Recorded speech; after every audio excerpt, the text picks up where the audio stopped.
With huge funding, CCP turns U.S. media into its mouthpiece. The Foreign Agents Registration Act, FARA, recently revealed data showing that the Chinese Communist Party has been building an informational warfare network against the United States for years, while using mainstream U.S. media to spread and enlarge its influence.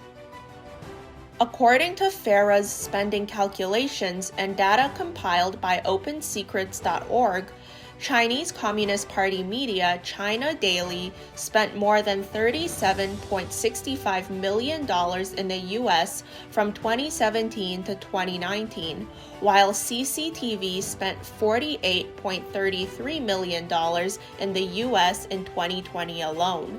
Among the foreign agents in the U.S., the Chinese Communist Party has the second highest spending of more than $110 million since 2016. The Chinese Communist Party has long been trying to advance its voice overseas. According to an article published by the Chinese media, characteristics of Chinese media's borrowing ships to go to sea, the Chinese Communist Party's media exported its ideology to the U.S. and other Western countries mainly through co-sponsored newspapers, weekly magazines, special editions, and publications within other newspapers.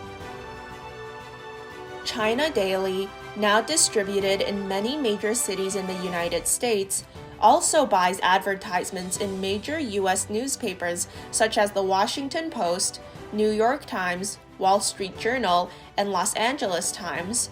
Over the past 4 years, a total of $19 million has been paid to the mainstream media to buy space for columns that praise the CCP, such as China Watch.